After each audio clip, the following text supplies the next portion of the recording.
Gente, então, hoje é dia 2, Annalise tá aí? Não. Annalise não tá. Arnaldo não. Arthur não.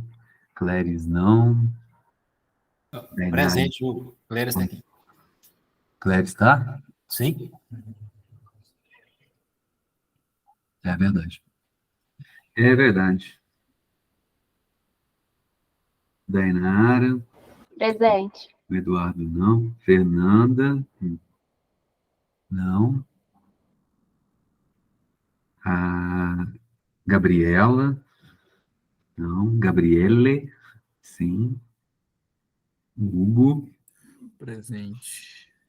Iago não.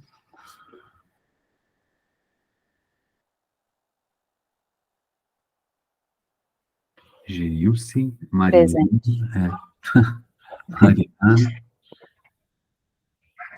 Presente. Joia, Mariana. Matheus tá aí, tá quietinho, mas tá aí, Matheus. Tô. Paulo tá aí, Uai, não sei, ué. O Rafael Pereira, Presente. aí, né? O Nunes tá aí? Não. Vinícius também. Vinícius? Eu tô bem. Opa, Vinícius. Joia, beleza, gente. Então, dando continuidade aí a nosso ciclo de seminários, né? Hoje nós vamos falar sobre, né, como eu falei na segunda-feira, nós vamos falar sobre filmes finos, tá? E, né, o Arnaldo já tinha comentado, né,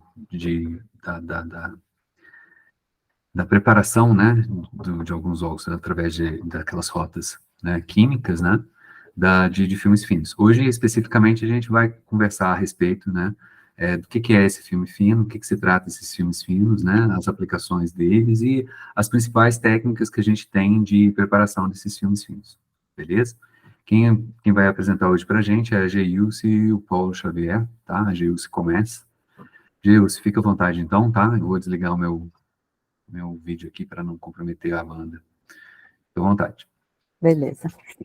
Bom, boa noite, pessoal. Conforme o professor introduziu, né, nós vamos falar um pouquinho aí sobre os filmes finos.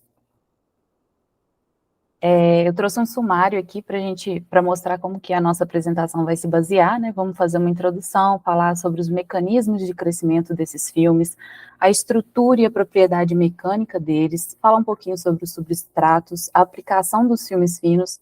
Nesse caso aí, essa aplicação é no sentido, né, como que ele é aplicado ali, mas também vamos falar, né, das aplicações dele, né, onde eles são usados, sobre problemas nesses filmes, o que acontece, o que pode acontecer com eles. E aí entra o Paulo, né, apresentando algumas técnicas, depois volta para mim de novo a apresentação, vou falar um pouquinho sobre CVD e PVD, dando um foco maior na deposição química de vapor, que é o CVD, falar aí sobre algumas técnicas, como evaporação, pulverização, sputtering, epitaxia por feixe molecular, deposição de laser pulsado, deposição assistida por feixe de íons, apresentar as nossas conclusões e algumas referências bibliográficas.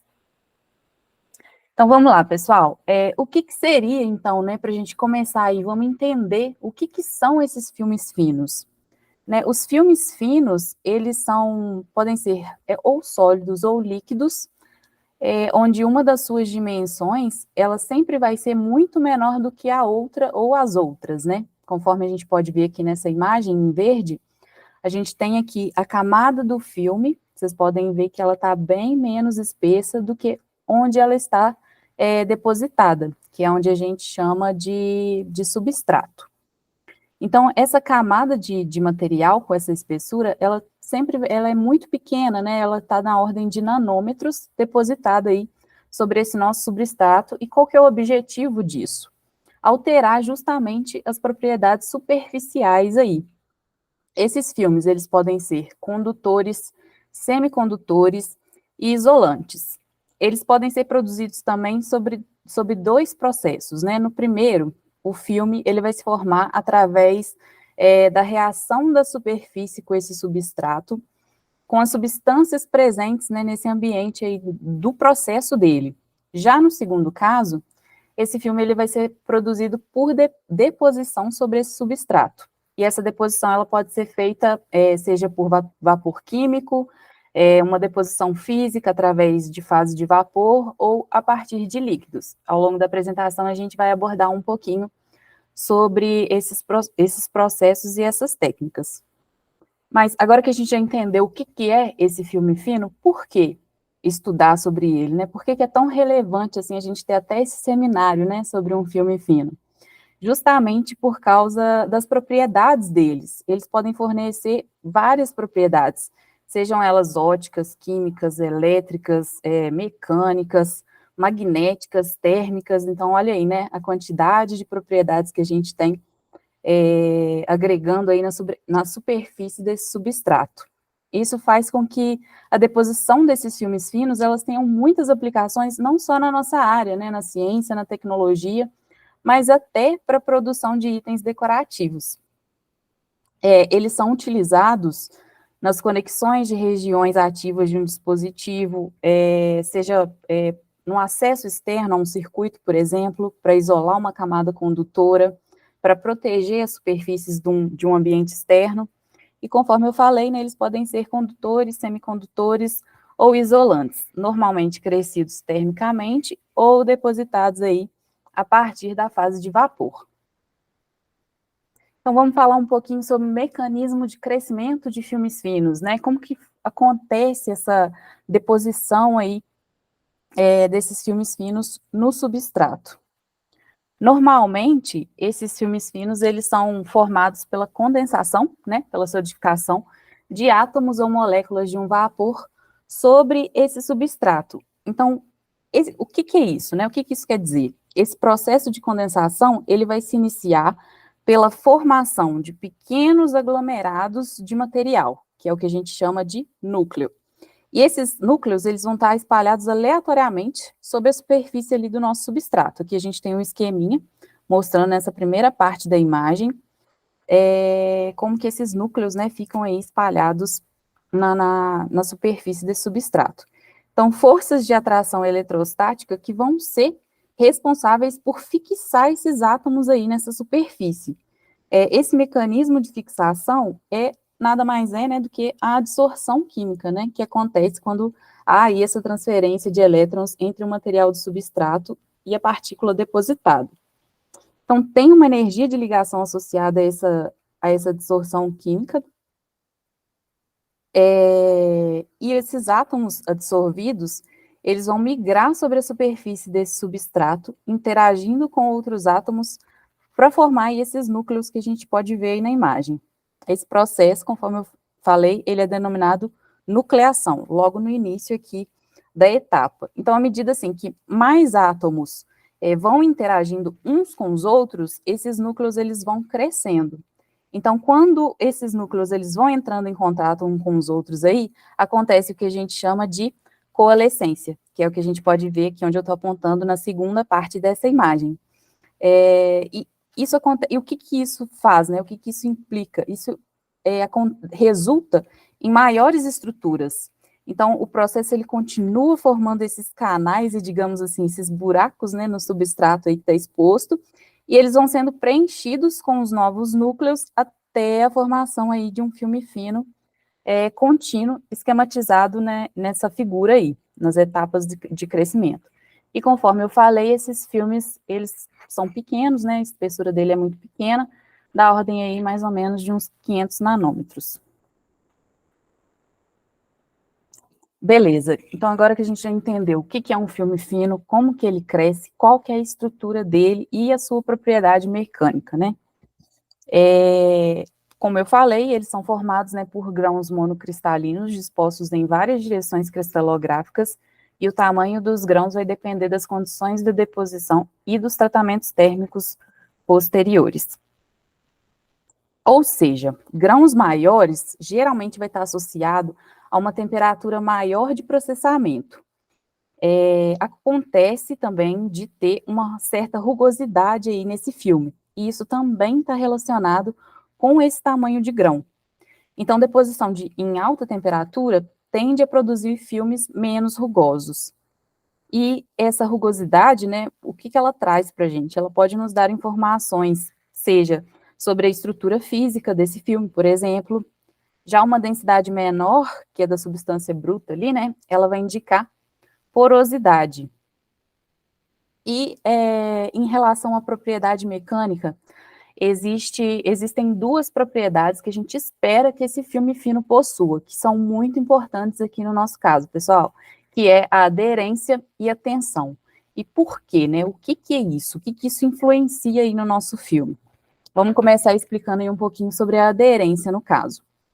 A aderência desse filme, depositado, ela tem que ser muito boa. Por quê? Se eu não tiver, né, o filme ali aderindo àquela superfície, eu não vou conseguir ter uma boa qualidade de um filme, né? Se soltar esse filme, pode acarretar num comportamento falho depois do dispositivo que eu vou usar esse filme, né, lá na frente. Então, essa aderência aqui, ela depende muito desses procedimentos também de limpeza e dessa rugosidade, né, que eu falei aí do substrato. Uma certa rugosidade, ter uma certa rugosidade aí, pode aumentar a aderência, pode ser um fator positivo, devido tem ali, né, uma maior área de contato. Mas uma rugosidade excessiva, ela pode acabar gerando defeito de cobertura e prejudicando aí, no caso, o que a gente deseja, né, que é uma boa adesão.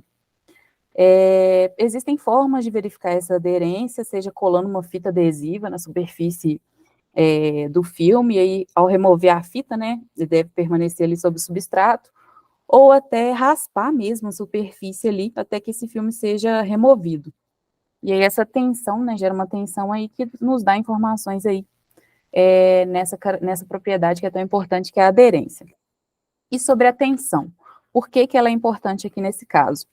A tensão interna de um filme, ela vai poder ser tanto de compressão quanto de expansão. Então, os filmes com tensões de compressão, eles tendem a expandir, assim, como se eles expandissem paralelamente, né, a essa superfície do substrato. Em alguns casos, pode até formar algumas protuberâncias nessa superfície. Já tensões de expansão pode contrair paralelamente também aí ao substrato, podendo apresentar fissuras, porque excede o coeficiente de elasticidade. Então, a tensão total, aqui, né, conforme a gente pode ver na imagem, a gente tem em A aqui a tensão de expansão e em B a tensão de compressão. O que isso faz, né? A tensão de expansão, ela pode curvar o substrato, tornando ele côncavo, ou a tensão de compressão, ela pode tornar o substrato convexo, né? Então, a tensão total desse filme resulta da soma de 3 tensões, que é a tensão térmica, que resulta de diferentes coeficientes de expansão desse filme aí do substrato, uma tensão externa, que pode vir, por exemplo, de um outro filme, ou uma tensão intrínseca, que vai estar relacionado com a estrutura desse filme. Então, ela é fortemente, assim, dependente desses parâmetros, como a temperatura de deposição, a espessura, a pressão do processo e até esse tipo do substrato aí. E também vale a pena a gente mencionar aqui nesse caso que existem 3 características gerais que a gente quer controlar durante esse crescimento de filme fino, que também é muito importante, que é a estrutura cristalina. Por quê? Para filmes finos, muitas vezes a gente faz uso deles em propriedades eletrônicas, ótica ou magnética, né, específica ali desse material. Então, essas propriedades, elas são anisotrópicas. Então, a gente quer garantir que esse filme cristalino, ele seja cristalino, né, e orientado de uma forma correta para otimizar essa propriedade aí que eu desejo no meu filme. Composição também é super importante, porque está relacionada a uma estequiometria ali desse material mesmo, porque ela é necessária para que esses materiais eles exibam as propriedades necessárias dentro dessa faixa aí, dessa composição que eu estou desejando para o meu filme. E uma outra característica muito importante também, pessoal, é a superfície desse filme. Em geral, a gente quer ter filme liso, né? Mas assim, não é um requisito único, exclusivo, né? Os filmes sempre têm que ser lisos. vai depender muito do que você quer fazer com esse filme, do que você deseja. Se ele fizer parte de uma estrutura multicamadas, ou seja, né, quando vão ter outras camadas depositadas por cima, então é importante, né, para ter uma superfície lisa. Se o filme for modelado usando técnicas fotolitográficas, que a gente vai falar mais para frente aí, então essas superfícies lisas elas vão ser essenciais. Algumas propriedades vão depender de superfície rugosa, por exemplo, né, que algumas superfícies ásperas elas contribuem também para perda de propagação em filme usado para radiação de micro-ondas. Então, assim, existem vários requisitos para esses filmes, conforme a gente pôde ver, né? Então, por isso que a gente tem tantas técnicas para formar esses filmes. Algumas técnicas vão funcionar melhor para um tipo de filme, outras técnicas vão funcionar melhor para outro tipo de filme. Então, tudo depende, né, qual é o seu objetivo aí com esse filme. Agora, em relação aos substratos, né, onde que esses filmes eles vão ser depositados aí.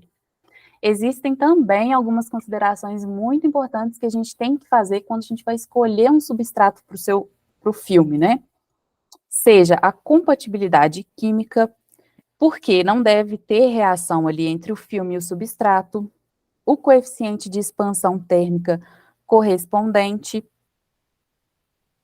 a qualidade da superfície, conforme eu falei, né? É aqui que vai acontecer a nucleação e o crescimento desse filme. Então, nessa superfície pode acontecer de ter uma variedade de defeito. Então, né, esses defeitos podem atuar como sítios para nucleação também. Então, a gente tem que ter esse cuidado aí em relação à qualidade. Em relação à limpeza, pessoal, muito importante esse aspecto aqui, porque eu preciso garantir que esse substrato ele seja limpo antes de acontecer a deposição do meu filme ali. Por exemplo, muitas vezes acontece de ter um óleo ali nesse substrato, ele pode ser removido com imersão em acetona. Então, cada laboratório ele vai desenvolver, né, o seu próprio procedimento ali interno de limpeza, mas geralmente envolve o desengorduramento em solventes orgânicos, seguido ali de um recozimento e alta temperatura.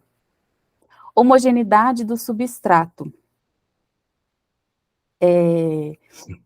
A gente precisa ali ter essa homogeneidade desse substrato justamente em relação a essa microestrutura, né?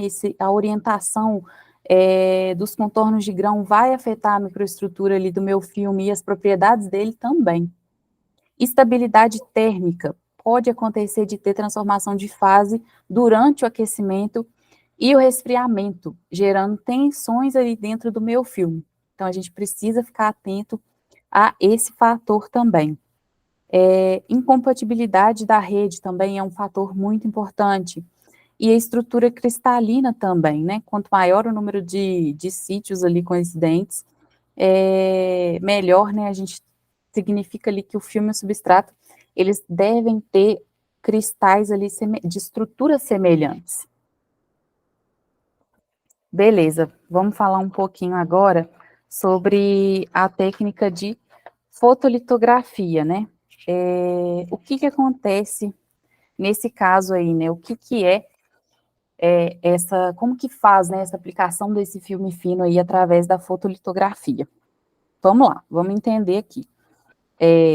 Essa técnica, ela permite criar padrões ou moldes mais precisos. É uma superfície, né, e geralmente ela é executada junto com eletrodeposição. Então, primeiro eu realizo uma litografia, em seguida eletrodeposição nos moldes criados e processados de moldagem. O procedimento, ele consiste na aplicação de um polímero, que está aqui, chamado fotoresiste.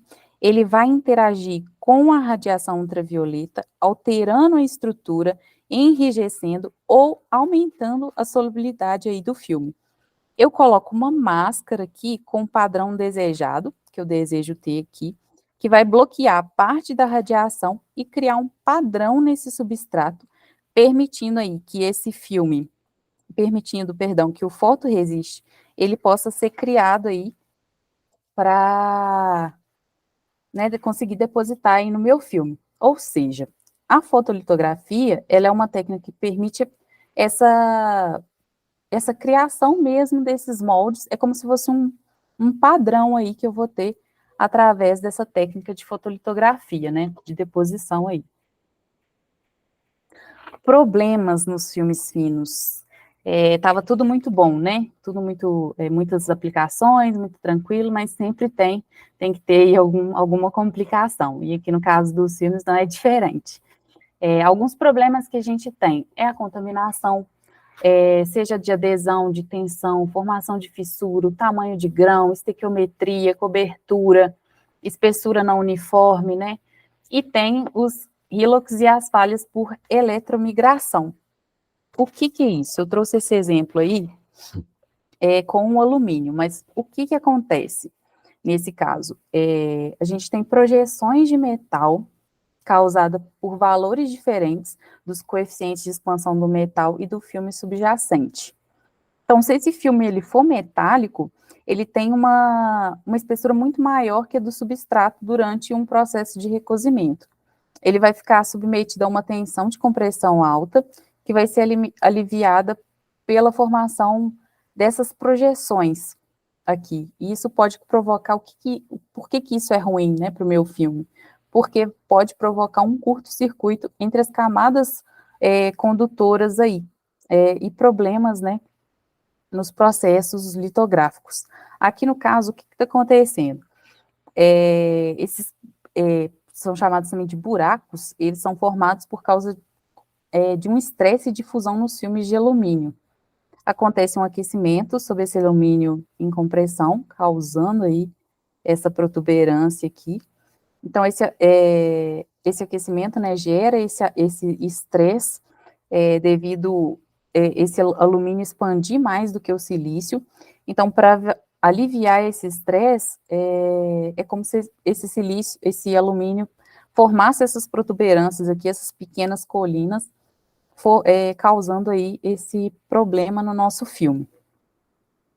Um outro problema também que acontece é a eletromigração, que nada mais é do que um fenômeno que vai deslocar esse metal em linhas finas, provocado pela quantidade de movimento aí dos elétrons que eles fluem ali junto com esses átomos que compõem o metal.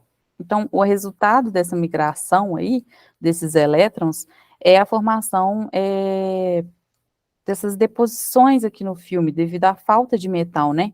Ao lado de projeções devido, assim, ao acúmulo mesmo desses elétrons aqui no caso. Então, no estrangulamento do filme, acontece um aumento de temperatura que vai acelerar esse procedimento, justamente pelo aumento da mobilidade desses átomos no metal. Então, levando o filme aqui, então, a uma ruptura.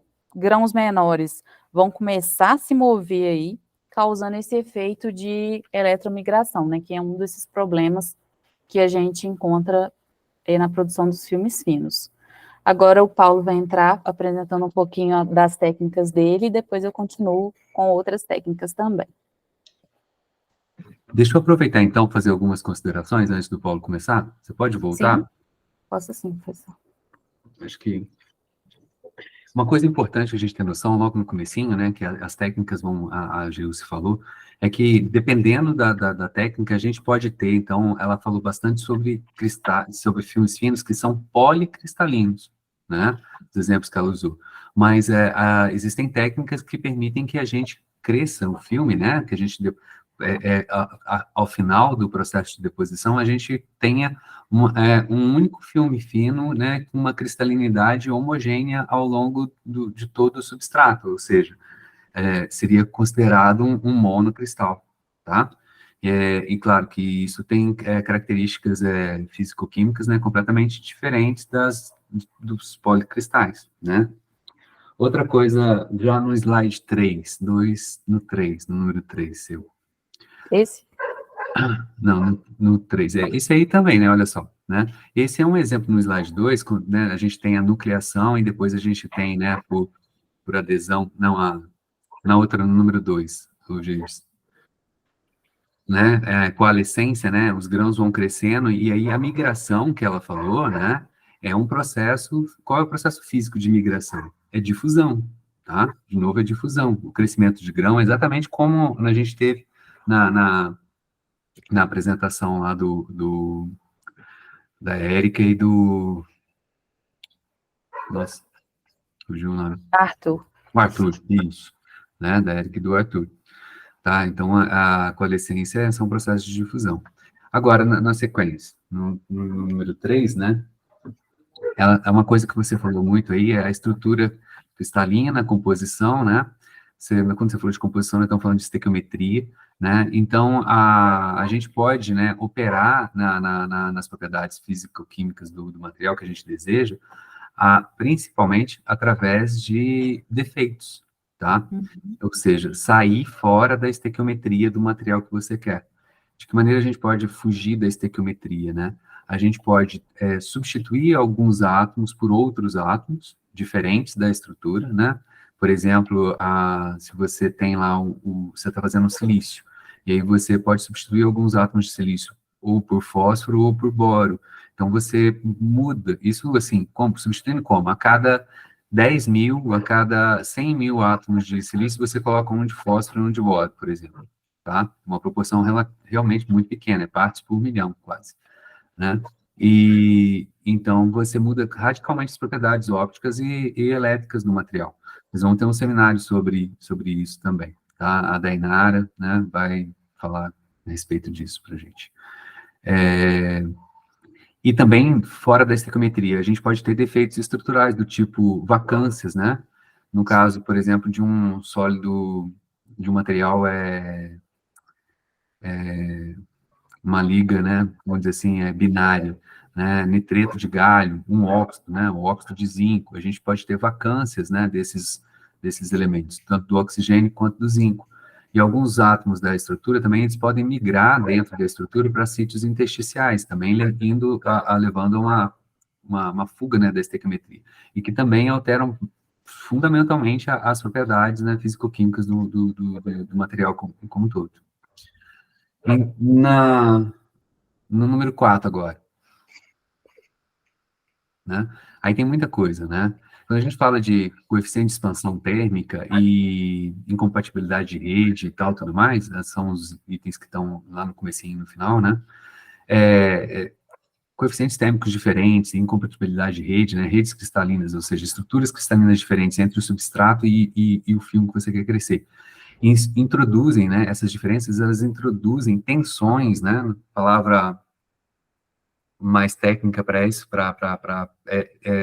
no inglês é o strain, né? Tem o estresse e tem o strain. Vocês sabem a diferença entre o estresse e o strain? Pessoal da metalurgia, talvez?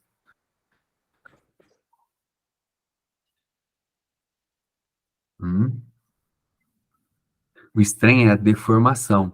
O estresse é a força que está promovendo a deformação, né? Como sisteminha massa-mola, né? O deslocamento a partir da posição de equilíbrio, quando você coloca uma força da mola, você estica ou comprime a mola, né? Seria, entre aspas, o nosso strain. E a força que está promovendo essa deformação, né? É o estresse. Então, esse strain, essas deformações da rede cristalina, também alteram radicalmente as propriedades físico-químicas do material, tá? Então, por isso que a gente procura tentar minimizar esses parâmetros. A questão da limpeza é algo realmente também muito importante. Talvez vocês já devam ter visto em alguns, sei lá, né, em algum jornal, né? Quando se fala principalmente na tecnologia de semicondutores, né, de fabricação de chips, né, de circuitos integrados e tal, tudo mais, e a gente não tem uma tecnologia tão avançada quanto quem domina a tecnologia de preparação, de fabricação de circuitos integrados no mundo são empresas holandesas, por incrível que pareça, que estão aonde? Estão lá na Ásia, né, nos países lá, os tigres asiáticos, mas as tecnologias elas foram desenvolvidas e são, né, controladas e dominadas, né, a Holanda, que é um país pequenininho, né, você vê. E aí, talvez, assim, vocês tenham ouvido falar de salas limpas, em que esses caras vão tem que entrar lá para trabalhar, porque tem que ter uma limpeza muito grande. Essas salas limpas, elas são classificadas, né? Tem as classificações, né? Classe 1000, classe 100, talvez você já tenha ouvido falar. O que significa essa classe 1000, classe 100? É partícula de impureza no ar por, se eu não me engano, é pé cúbico, a medida, né, internacional, né? Pé, não é metro cúbico, é pé cúbico.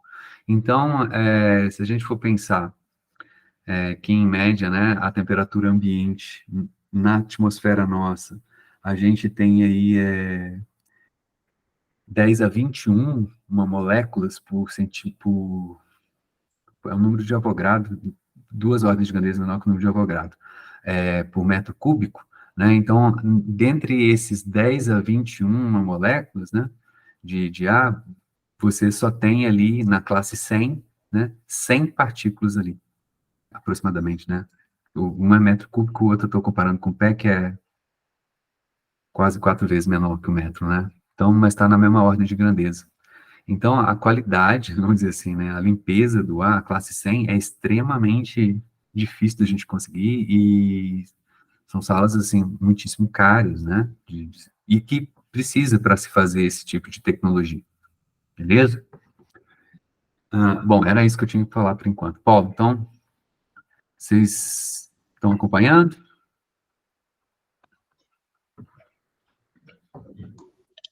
Sim. Sim. Sim. Então tá. Então, vamos lá, Paulo. Paulo vai falar, então, de algumas técnicas, né? Depois, agora, eles partem para as técnicas e... Isso. Vocês estão vendo aí? Sim. Sim. Bom, então vou falar de algumas técnicas envolvendo o filme, né? Vou começar, então, pelo tape cache, depois o deep coating, o spin coat, a pulverização por plasma, a deposição eletroforética, a serigrafia, e depois vou colocar aqui duas aplicações utilizando filmes, que é filmes condutores e filmes resistores. Bom, então, primeiramente, temos aí o tape cache. Ele foi desenvolvido aí nos anos de 1940, mas ele foi patenteado somente em 1952. Bom, o processo é usado, né, na fabricação de folhas cerâmicas sobre uma folha polimérica, né, a partir de uma pasta cerâmica. Uma aplicação, né, usando o tape cache, a produção de capacitores, né, que é uma das aplicações mais importantes via tape cache. As cerâmicas produzidas têm espessuras na ordem de 1 milímetro, né? Lembrando que um capacitor, ele tem capacidade, né, de armazenar cargas elétricas, mesmo que depois que você tenha tirado a bateria do circuito, né? Isso é a definição básica de um capacitor. Bom, primeiramente, né, para a gente começar o processo, você tem que produzir primeiramente a pasta. Bom, aqui temos, né, em termos percentuais, o que vai nessa pasta, né? Temos primeiramente o pó, né, precursor, temos o dispersante, o solvente e o plastificante. Então, o pó precursor, né, ele tem aqui cerca de 76% dessa pasta. Temos o dispersante, que contém aí cerca de 1,5%. Temos o solvente, que contém cerca de 20%. E o plastificante, que contém aí cerca de 2,5%. Bom, aqui temos o processo, né, de fabricação dessa pasta. Primeiramente, temos aqui o pozinho, né, precursor, depois temos aqui a mistura com ele, o solvente, né, temos a mistura aqui, ó. Depois, feito essa mistura entre o solvente e o pó, você pega e coloca os plastificante e o dispersante. Mistura novamente e você tem aqui, então, né, a sua pasta distribuída, né, de forma homogênea. Bom, é importante, né, a gente vai entender agora o que significa cada um desses fatores aqui, né, desses dados aqui. A preparação da pasta é muito importante, né. Primeiramente, a gente sabe que um bom solvente, ele vem controlar a viscosidade dessa pasta, né, que permite, então, um espalhamento aí homogêneo sobre a folha polimérica. A gente vai ver isso, né, mais à frente. Eu vou, né, tá falando que a importância dessa pasta. Então, aqui o solvente, ele, né, vem espalhar melhor, né, essa pasta sobre essa folha polimérica, a gente vai ver no slide posterior. Um bom aglutinante, ele mantém as partículas da cerâmica unidas até que a folha, né, seja sinterizada. A gente vai ver também o que é essa folha, né, que está acima da folha polimérica, que foi depositado sobre a folha polimérica. E temos também que o plastificante, ele aumenta a flexibilidade dessa fita, né, que foi depositada sobre a folha polimérica, né, ou seja, aqui o plastificante não permite que ela fique quebradiça. Depois temos que o dispersante, né, ele atua no sentido de evitar que as partículas fiquem muito próximas, né, ou seja, você tem aí uma grande homogeneidade dessas partículas. Bom, aqui então temos o processo em si, né? Coloquei uma animação aqui, mas vai ficar melhor entendido depois que eu explicar o passo a passo aqui dentro do processo. Bom, aqui então temos um reservatório, né? Essa região aqui tem a barrinha preta aqui e tem aqui o chamado Dr. Braid, que é uma lâmina, né? E vai regular a altura dessa pasta que vai ser depositada sobre essa folha polimérica. Essa folhinha polimérica aqui embaixo, ó, que está inicialmente enrolada, ela se move da esquerda para a direita, né? Então, ela está se movendo nessa direção, da esquerda para a direita. Então, ao passar na região da pasta, né, esse Dr. Braid, ele vai regular a altura que vai ser criada sobre essa folha polimérica, né? E assim você tem aqui a espessura desse filme, né? Justamente esse H aqui. Então, fazendo isso, né, esse filme criado sobre essa folha polimérica, depois ele é seco, né, como está escrito aqui, ó, né, passa por esse processo de secagem, e depois ele é retirado dessa folha polimérica. Então, aqui temos a separação, né, a folha polimérica serviu, né, para ser depositado esse filme, depois ela é novamente separada dele. E aqui acima, né, a gente consegue ver que ela é enrolada depois de passar por todo esse processo. Então, aqui, né, um tape cache, um pó, né, que é a pasta, aliás, né, no tape cache, uma pasta contendo um pó cerâmico, juntamente com a mistura complexa, né, que eu disse lá atrás, solventes e aglutinantes, é espalhada sobre a folha polimérica, como eu disse aqui. E aqui na animação a gente consegue ver isso, olha só. Aqui nessa região onde estou apontando o mouse, é a nossa pasta, né, que está dentro desse reservatório. E aqui temos o Dr. Braid. Ele vai regular essa altura, para aí sim a gente ter o filme depositado sobre sobre essa folha polimérica. Então, né, essa região azul aqui embaixo é a nossa folha polimérica. Ela está em movimento aqui nesse caso, né, saindo da página, né, e então você consegue criar esse filme sobre essa folha. Bom, aqui como eu coloquei, né, a espessura da camada depositada é determinada pela altura da lâmina, que é justamente o Dr. Braid. Bom, esse processo ele permite, né, multicamadas. O que é isso, né? Olha só. Aqui novamente temos a folha polimérica, nessa região, indo da esquerda para a direita. Primeiramente, temos aqui a pasta, né? E mais um Dr. Braid. Ele regula a altura da pasta, né? Que é depositado novamente sobre a folha polimérica. Depois aqui, né? Você consegue colocar mais né? Mais uma pasta sobre essa pasta anterior. E assim sucessivamente. Isso é um processo, então, chamado de multicamadas, uma técnica de sobreposição. Depois disso, né? O material depositado ele é seco, né, retirado da folha polimérica, como vocês viram lá atrás, e enrolado, como eu mostrei aqui atrás, né? Ele sai da folha polimérica e depois ele é enrolado separadamente. Nessa etapa, né, como eu coloquei aqui, ele contém ainda muito orgânico, e é dito como sendo verde. Durante a secagem e sinterização, ocorre, então, uma contração do volume do filme obtido, né, cerca de 50%, né, devido aí à perda do material orgânico presente no filme. As vantagens desse processo é que ele é simples de produzir, né, você consegue folhas de alta qualidade, né, você consegue também superfícies uniformes e também você consegue aí área superficial relativamente grande. Bom, agora temos o próximo processo, né, que é o Deep Coat. Esse é um pouquinho diferente, mas ele é também interessante. Bom, aqui nós temos o nosso substrato, né, e aqui temos a nossa solução precursora. Então, olha só, esse processo envolve 4 etapas. Você tem um substrato, né, e tem o seu pó, aliás, a sua solução precursora.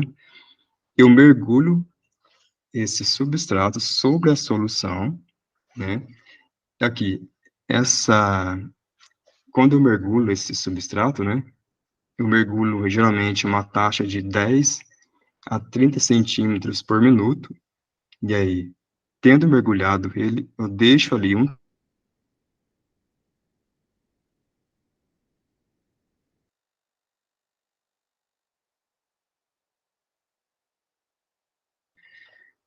como está feito aqui no passo 3, novamente na mesma taxa, né, de 10 a 30 centímetros por minuto, e depois de ter feito isso, né, eu vou colocar o filme em aquecimento, para que aí sim eu tenha o objeto revestido sobre o substrato.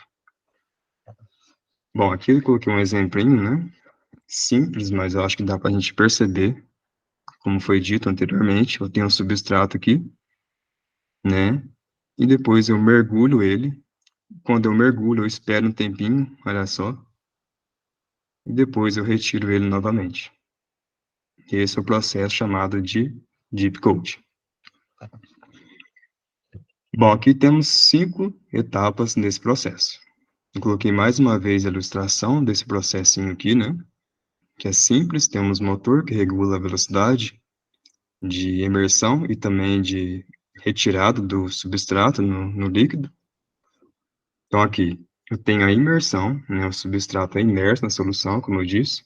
O startup, o substrato permaneceu dentro da solução por um tempo, né? Até começar a ser puxado para cima novamente.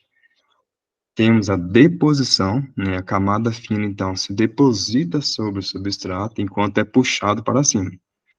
A retirada é realizada a uma velocidade constante, como eu disse anteriormente. E temos o processo de drenagem, né, o excesso de líquido depois da retirada, né, é retirada a superfície do material, aliás, do substrato, né, e depois temos o processo de evaporação. O solvente evapora do líquido, né, formando assim a camada fina sobre o substrato. Bom, as vantagens são, é um processo simples, né, de se construir, aliás, de se fazer, né, ele é relativamente barato, né, materiais complexos podem ser revestidos, e a vantagem também é que o substrato você consegue revestir ele em ambos os lados no mesmo processo, como foi feito aqui, né? Você tem 2 substratos e você consegue revestir ele em ambos os lados do substrato. Isso é uma vantagem desse processo. Bom, e temos aqui também um fator importante, né? A gente tem que a espessura do filme, né? Eu chamei de T, esse Tzinho aqui, ó, ele depende, obviamente, né, da viscosidade da solução e também da velocidade com que você retira o objeto ou o substrato da solução. Então, olha só, né? A gente tem que um objeto imerso na solução vai sentir 3 forças, né? Que é a força peso, a força de empuxo e devido também à viscosidade, você vai sentir uma força contrária ao movimento. Então, colocando isso, né? Somando essas forças e manipulando essa equação, você consegue chegar que a espessura do filme sobre o substrato depende desses parâmetros, né? Então, aqui é importante notar que a espessura do filme sobre o substrato depende diretamente, né, da viscosidade, da velocidade que você tira o substrato da solução e também da densidade do líquido. Importante notar que a viscosidade e a velocidade são termos proporcionais a T. Então, maior viscosidade, você tem maior espessura. Maior velocidade retirada do substrato da solução, maior espessura. Maior densidade, menor espessura. Ou maior, né, densidade, menor espessura. Então, aqui, todos esses parâmetros, né, devem ser estudados antes de você aí tá fazendo, né, esse revestimento nesse processo de Deep Coat. Bom, agora temos um outro processo que é o Spin Coat. Bom, esse é diferente um pouco em relação aos outros, né? Nesse caso, a gente tem uma plataforma, né, como está colocado aqui, que ela pode girar em torno do seu próprio eixo. Então, aqui temos a plataforma, temos aqui o substrato, que é esse cinza mais escuro, né? E a amostra é pulverizada, né? Aliás, ela é jogada aqui sobre o substrato na forma de spray. Você coloca aqui na pistola, né? E você coloca aqui, então, ou você joga sobre o substrato na forma de spray, esse objeto que vai ser depositado sobre o substrato. Então, depois da secagem, né, você tem, então, aqui o substrato, e você tem um filme aqui, que foi colocado sobre esse substrato. Mas aqui temos duas formas de fazer isso. A gente vai entrar em detalhes em cada uma delas, que é o spin coat através da forma estática e o spin coat através da forma dinâmica. Bom, aqui temos então, né, a forma estática. Primeiramente, né, temos aqui então a plataforma novamente, plataforma essa região preta, e aqui temos uma base em azul aqui. E o substrato é essa parte em amarela. Então aqui a gente consegue colocar o substrato sobre, aliás, né, o material a ser depositado sobre o substrato. Mas inicialmente, né, a plataforma não está girando, né? Então aqui você coloca o seu material sobre o substrato, né, mas ele ainda está parado. Depois de depositado, aí sim você coloca a sua plataforma para girar. E aí, devido a uma pseudo-força, né, que é a força centrífuga, a partícula será jogada para a extremidade do substrato, como está colocado aqui. Essa rotação pode chegar em aliás, essa velocidade pode chegar em 2 RPM, aliás, 2.000 RPM. E depois disso, você coloca, né, material para ser seco, né, e o solvente, como eu coloquei aqui, aplicado, geralmente volátil, evapora simultaneamente nesse processo. Bom, aqui temos o processo spin coat através do dinâmico. Então, aqui, olha só, né? Anteriormente, eu disse, né? Que a plataforma, inicialmente, ela estava parada, né? Você coloca o material sobre a plataforma, né? Sobre o substrato, mas ela inicialmente estava parada. No dinâmico, desde o início, né? Como eu coloquei na animação aqui, ó. O material é depositado sobre o substrato, mas ele já está em movimento, ele já está girando. Então, depois de um tempo, você aumenta a velocidade de rotação, né?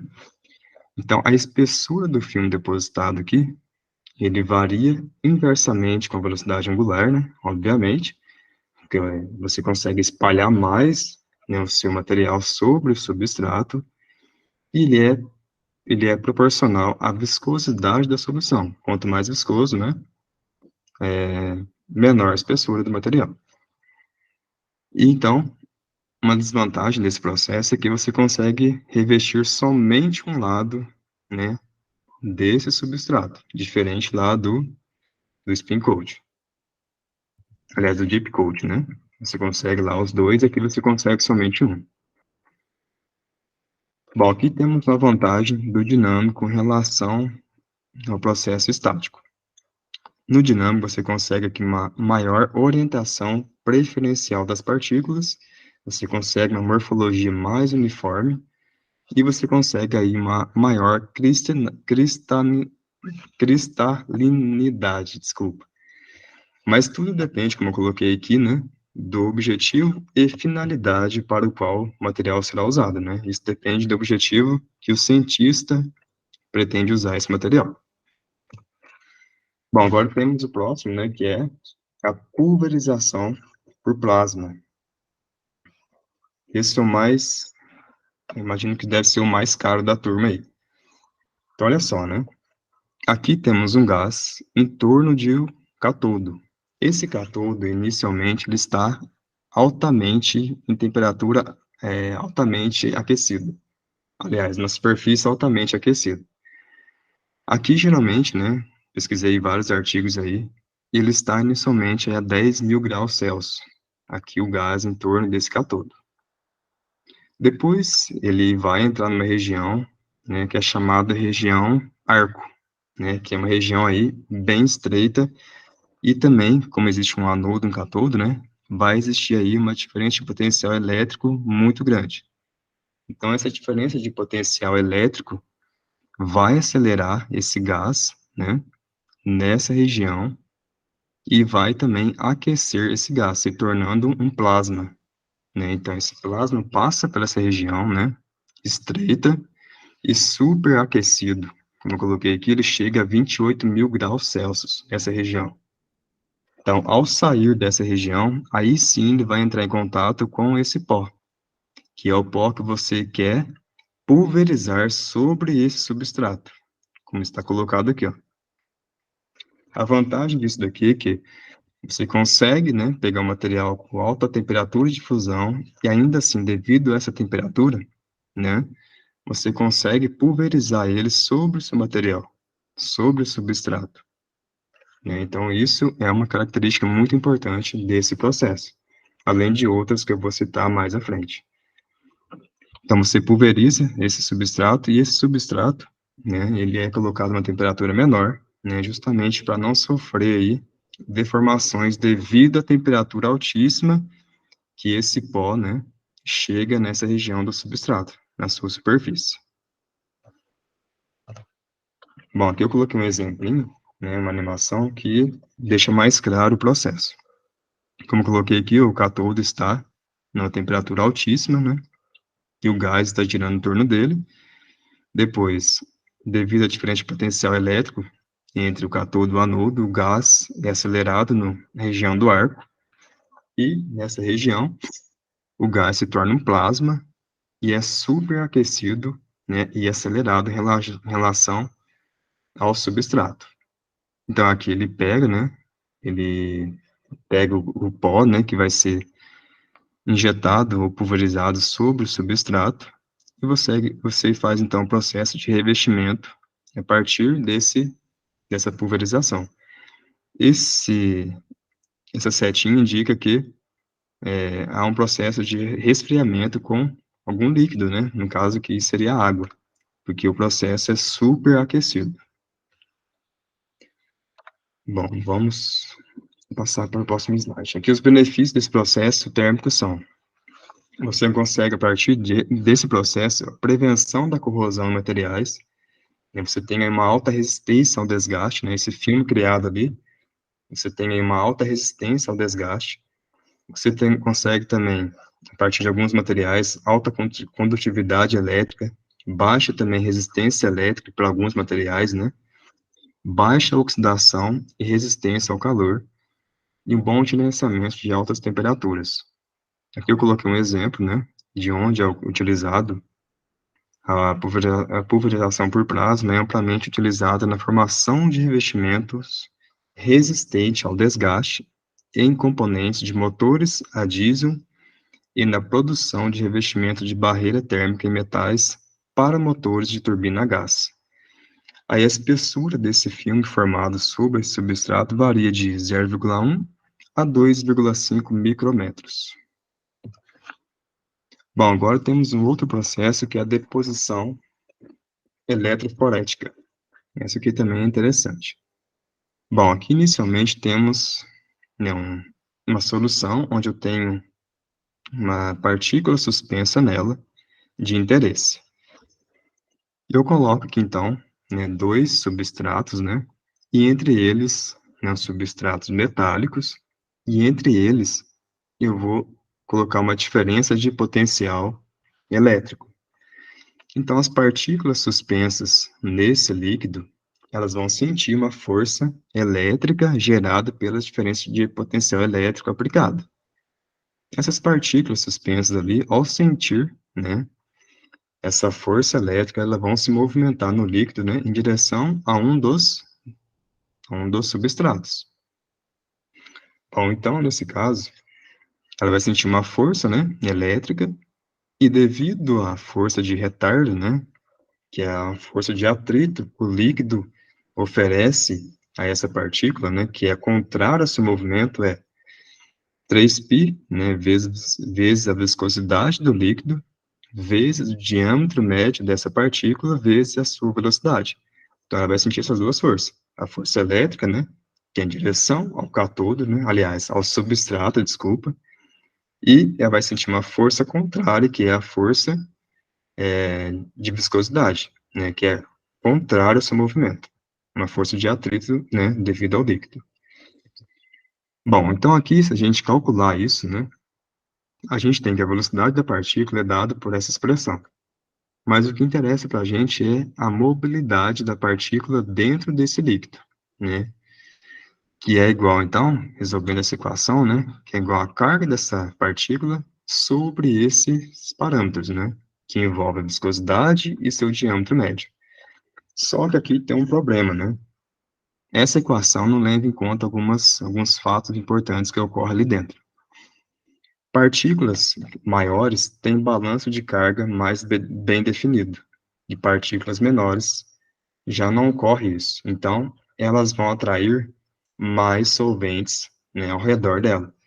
E assim eles vão se aglomerar ao seu redor, né?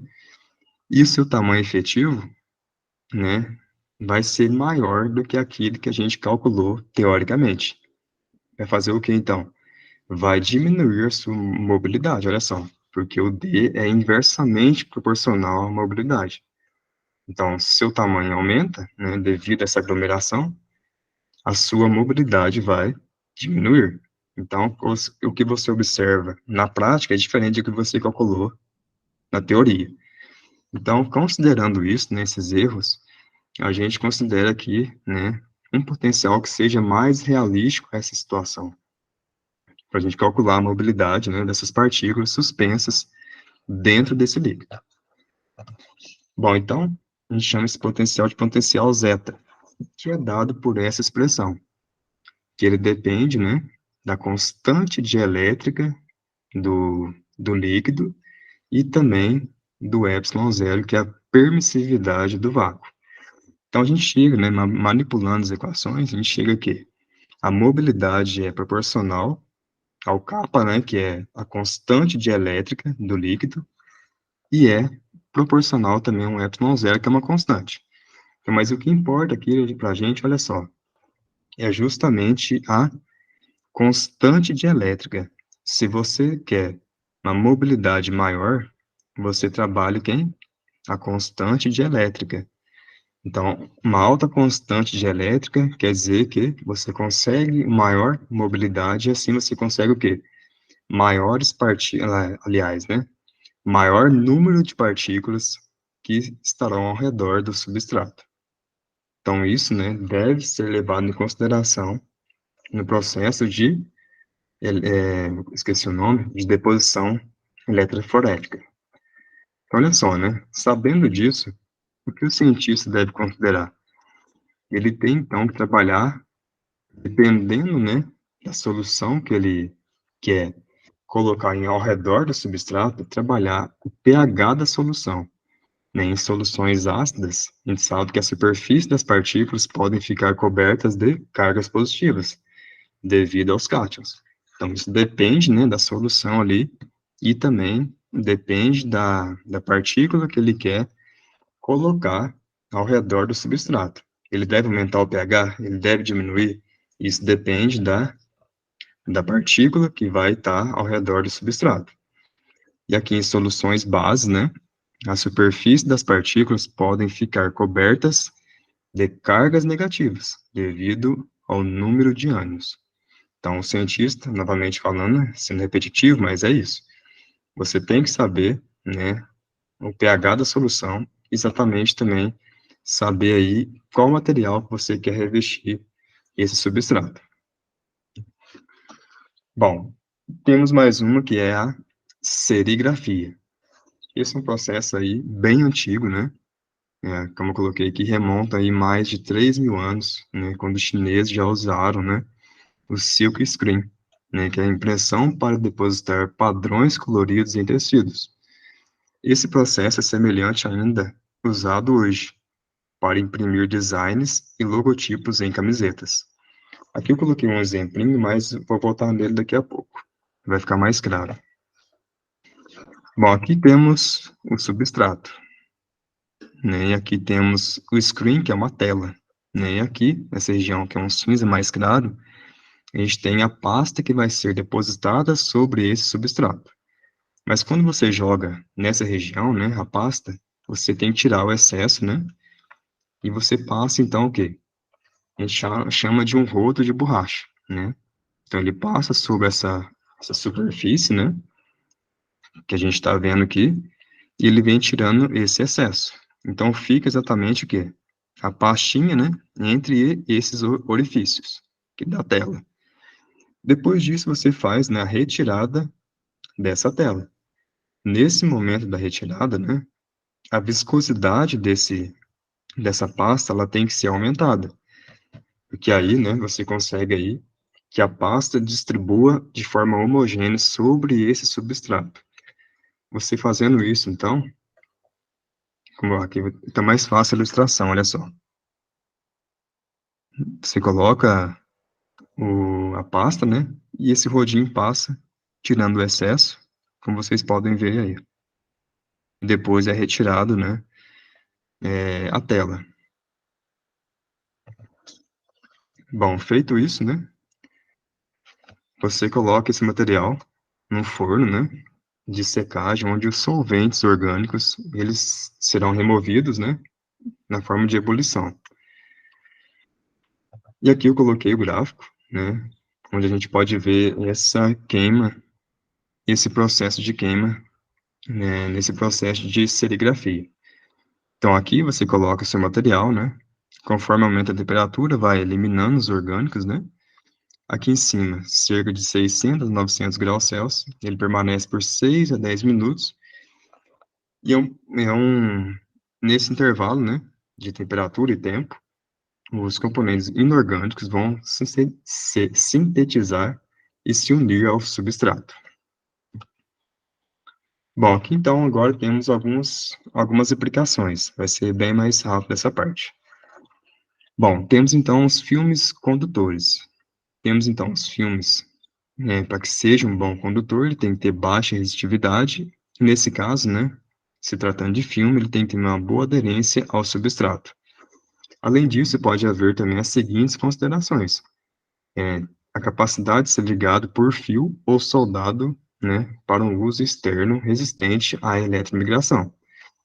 Tem que ser compatível com outros componentes de filmes, como resistores e dielétricos, e claro, né, para uso comercial, ele tem que ter um custo aí aceitável. Bom, existem dois mecanismos para a gente conseguir aí a aceitação do filme ao substrato condutor. Bom, vamos considerar aqui então, né, dois substratos. Esse azulzinho e esse cinza, né? Para a gente ligar esses dois substratos metálicos, né, condutores, é utilizado esse processo aqui, que é chamado de fleet bond, né? Você consegue, então, criar uma pasta, né? Desculpa, e junto dessa pasta você coloca um pó de vidro, né, que compõe aí cerca de 2 a 10% dessa pasta.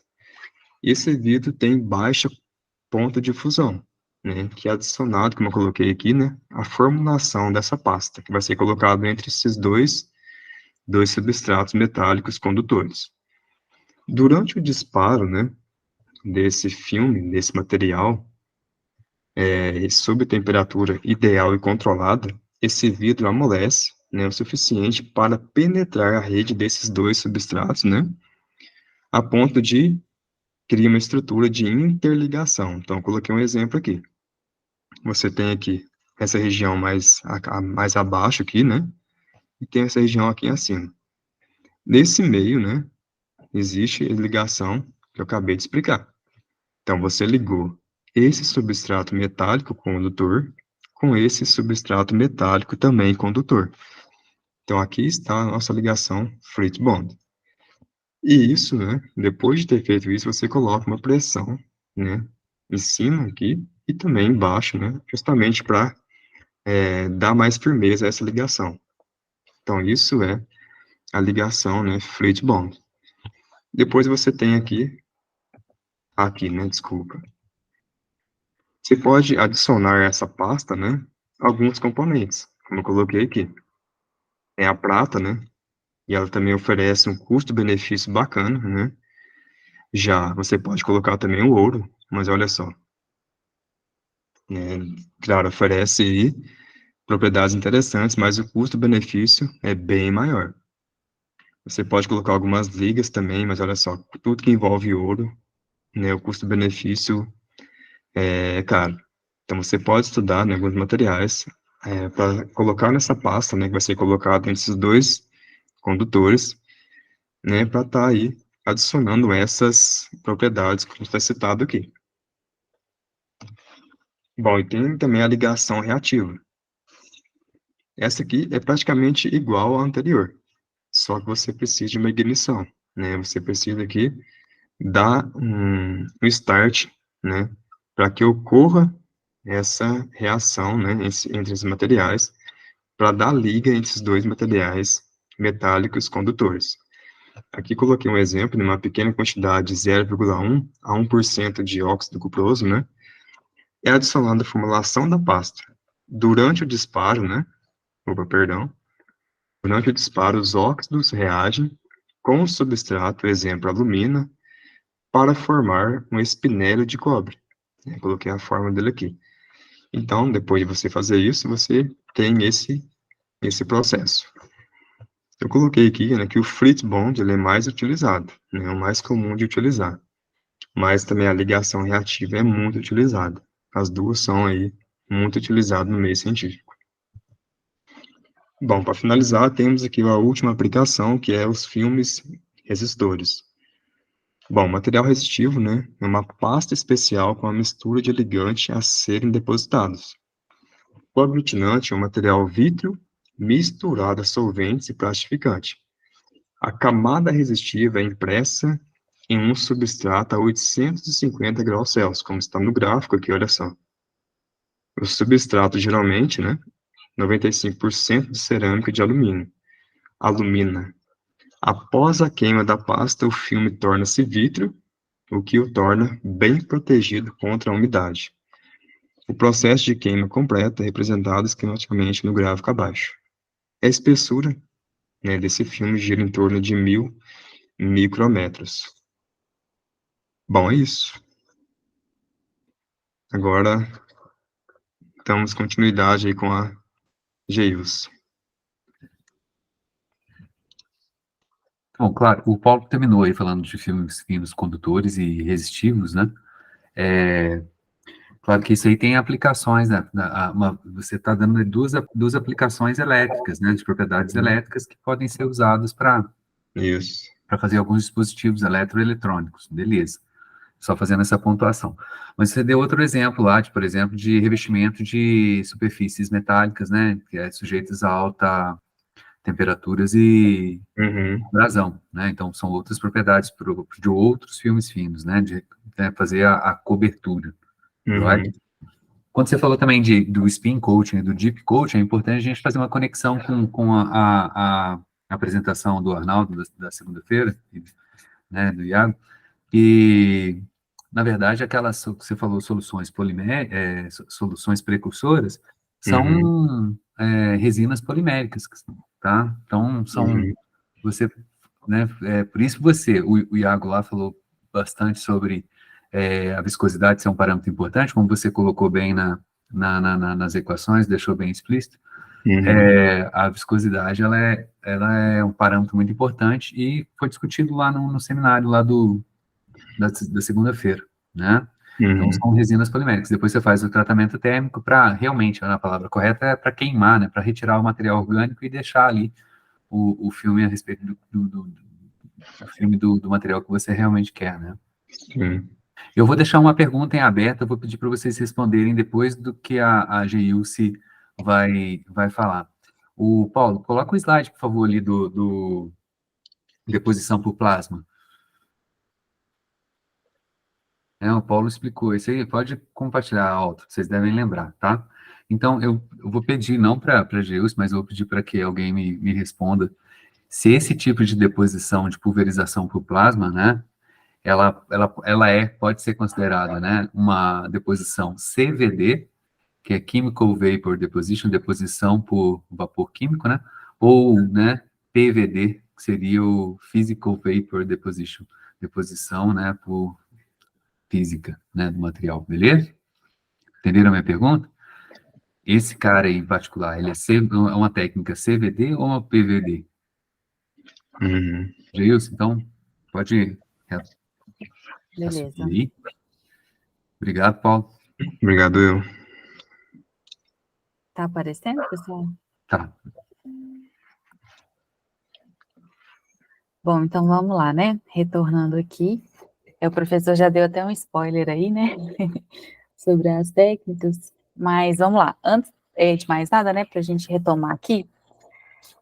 Quais que são as vantagens dessas técnicas que eu vou apresentar em comparação com as apresentadas anteriormente, né? Agora aí pelo Paulo. Essas técnicas, elas vão se diferir umas das outras no sentido delas serem técnicas mais elaboradas, né? Permitindo, assim, a gente ter uns materiais com controle maior sobre as propriedades físico-químicas, né?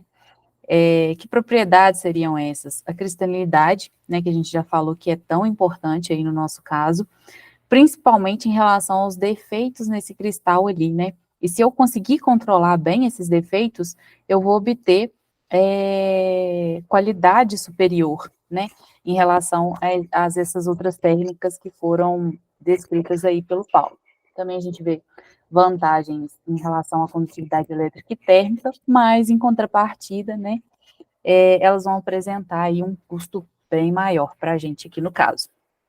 Então, a gente tem aí que os filmes finos, eles são formados a partir da fase vapor ou gasosa, embora, assim, existam inúmeras, né, são muitas técnicas de deposição, elas podem ser divididas em duas classes básicas, que é o CVD, que é a deposição química de vapor, e o PVD, que é a deposição física de vapor. Qual que é a diferença dessas técnicas aí que vão ser apresentadas, né, dessas classes, né?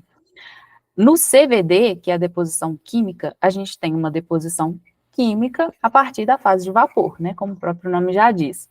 As espécies químicas depositadas, elas acontecem através de reações químicas. A gente tem evaporação e condensação sobre o substrato, e uma técnica aí muito importante que é classificada dentro do CVD é a epitaxia por feixe molecular, que a gente vai apresentar um pouquinho aí para frente para vocês. E a gente tem o PVD, que é a deposição física de vapor. O livro do Carter, ele foca mais na classe do CVD, mas eu trouxe aqui algumas coisas do PVD, né, para a gente conhecer um pouquinho também sobre esse assunto, que é a deposição física a partir da fase de vapor, onde as espécies químicas elas vão ser arrancadas de um alvo por impacto de íons. E acontece no impacto das espécies sobre o substrato. Uma técnica também classificada dentro aí do PVD é o sputtering. Vamos explicar então um pouquinho melhor aí sobre o CVD. Ele é uma das técnicas mais importantes, pessoal, aí dentre as técnicas de deposição, né? A gente sempre, quando eu fui pesquisar, né, sempre encontrei muito material sobre o CVD, E o que que acontece, né? Ele tem uma sequência de etapas. Eu vou mostrar para vocês, explicar aqui as etapas, depois eu vou mostrar algumas imagens para a gente conseguir visualizar e entender melhor, tá bom? Primeiro, acontece o reagente específico e gases diluentes inertes, eles vão ser introduzidos em determinada quantidade com um fluxo controlado em uma câmara de reação. Esses gases, eles vão difundir até a superfície do substrato, os reagentes são absorvidos na superfície, depois, os átomos absorvidos reagem formando o filme, e os subprodutos dessa reação, eles são dissolvidos e removidos da câmara. Essa reação na superfície, ela pode ser modelada seguindo uma expressão matemática, onde a gente tem aqui que R vai ser essa taxa de reação, R0, né, a constante, a energia de ativação em eletrovolts, K é a constante de Boltzmann e T é a temperatura em Kelvin. Beleza. Então, a gente tem aí esse gráfico que mostra a taxa de reação em função da temperatura. O que que isso quer dizer para a gente? Segundo esse modelo aí, a taxa de reação ela vai aumentar conforme aumenta a temperatura.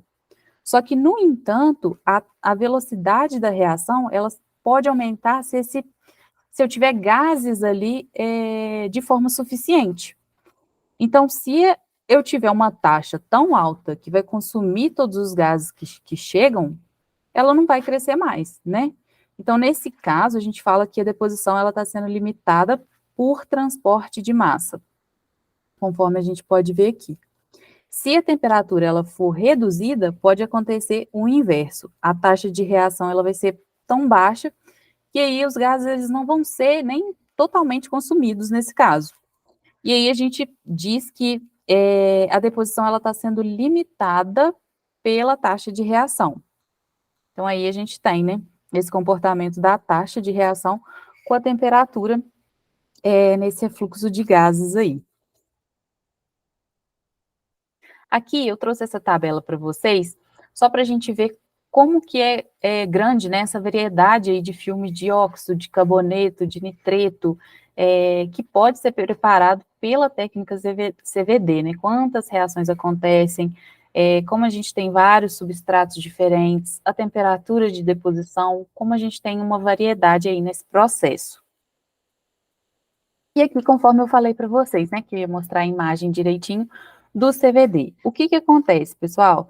Vou pegar aqui essa imagem em A para explicar, né? Conforme eu falei, primeiro, então, os gases eles vão difundir até a superfície do substrato, seguindo aquela ordem que eu mostrei anteriormente, né? Eles vão ser absorvidos na superfície, os átomos vão reagir formando aqui o nosso filme, e aí eu vou ter os subprodutos da reação que vão ser dissolvidos e removidos dessa câmara. Por que que aí eu vou mostrar várias imagens para vocês? A gente tem várias configurações desse reator CVD. O processo, né, essa sequência de etapas, é a mesma em todas, só que a gente tem vários exemplos aí desses reatores, como em A, que, por exemplo, a gente tem esse panqueca, né, que eles chamam, em B, barril, em C, a gente tem o horizontal e em D, o de baixa pressão. Dentro desse sistema aí, né, para CVD, a gente tem vários reatores que controlam a pressão atmosférica, né, do CVD. Então, a gente tem aí o APCVD, Atmospheric Pressure Chemical Vapor Deposition, onde eles foram os primeiros a serem utilizados na indústria microeletrônica. Então, a estrutura deles é muito simples, e ela permite deposição com altas taxas. Só que uma desvantagem é que eles são suscetíveis a reações em fases gasosas. Então, aqui nesse caso, eu vou necessitar de um alto fluxo de gases e não vou ter aí, de repente, uma boa cobertura desses degraus. Então, aqui nessa figura, eu apresento para vocês 3 sistemas diferentes desse APCVD, onde a gente tem aqui em A, o horizontal, em B, contínuo com injeção de gás, e em C, o contínuo pleno. O próximo reator que a gente tem aí, LPCVD, O que acontece aqui nesse caso? Eles apresentam melhores resultados. Se a gente for comparar esse com o que eu apresentei anteriormente, né, o APCVD, eles apresentam melhores resultados que esses outros reatores. Em que sentido? Quando eu estou falando em termos de uniformidade do meu filme depositado, em termos de cobertura de degrau, em termos de contaminação por partículas também. Esses sistemas, pessoal, eles são utilizados na deposição de filmes como, por exemplo, o polissilício. Só que, como sempre, né, as desvantagens desse sistema aí é a baixa deposição e a alta temperatura que eu tenho que utilizar. Aqui a gente tem dois tipos desses reatores. Em A, a gente tem o horizontal de paredes quentes, e aqui a gente pode processar uma fornada em temperatura muito alta, e aqui o vertical de paredes frias. Outro reator aí, o PSVD. O que acontece aqui com esse reator? A característica dele, né, a principal característica dele, é que a energia que é suprida tanto termicamente como por uma descarga luminosa, né, que é o plasma, e ela é gerada por um campo também. E nesse plasma vai acontecer dissociação, ionização e excitação dos reagentes. E aqui, só que um problema aqui também é que pode acontecer contaminação aqui. E esse excesso de contaminantes pode causar fissura nos filmes, né? Conforme a gente falou lá no início dessa apresentação. Então, aqui a gente tem esquematizado, né? 3 dos principais reatores PSVD, que é o de placas paralelas, em A aqui. Em B, a gente tem o tubo horizontal, e em C, para o substrato único. O próximo reator é um reator com plasma remoto, que é o RPSVD. Ele é uma variante do apresentado anteriormente. O plasma, que no caso, ele é gerado em uma câmara separada da câmara de reação, onde que se encontram os substratos. E aí as espécies excitadas, elas vão ser transferidas para a câmara de reação por difusão. E a grande desvantagem desse sistema é que os substratos, eles não ficam expostos diretamente à radiação do plasma. Então, eles não são bombardeados por íons de alta energia. E a temperatura de processo é baixa. E entre os reatores RPSVD, a gente tem aí em destaque o SER. Nesses reatores, o plasma ele é gerado por um campo elétrico com frequência de microondas e um campo magnético que provoca a ressonância do elétron. Então, aqui a gente consegue um plasma até 100 vezes mais denso em espécies reativas. E aqui a gente tem a imagem desse reator.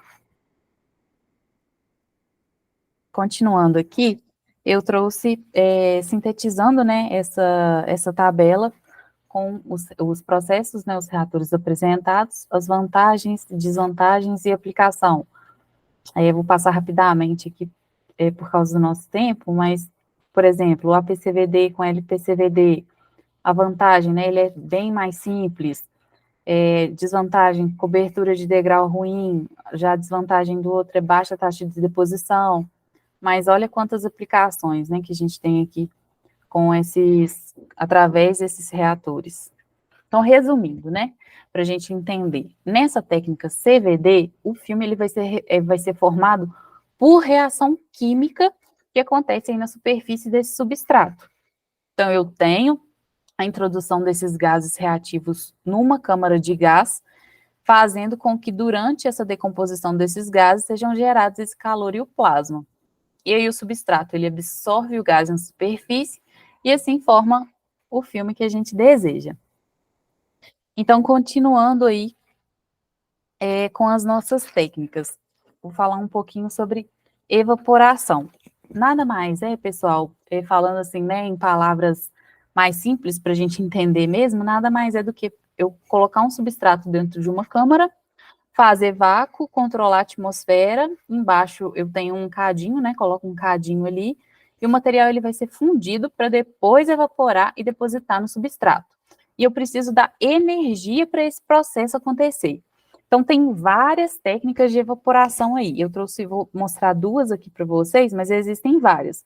Só que em todas essas técnicas, elas têm a mesma ideia, essa mesma ideia, que é evaporar, ir para o substrato, e o que muda é justamente essa forma de fornecer a energia para esse material aí, para evaporá-lo. Então, as duas técnicas, né, que eu vou apresentar aqui para vocês, é a evaporação por efeito Joule e por feixe de elétrons. Beleza.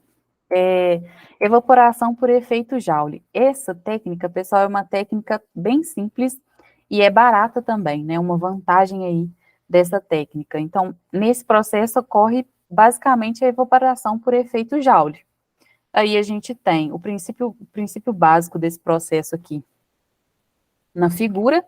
O que acontece? A gente tem um cadinho aqui com o material que vai ser evaporado, uma fonte é aquecida, devido a uma corrente, né, que está passando aqui no filamento, e essa corrente pode ter formas diferentes também. E aí vai acontecer o aquecimento desse material.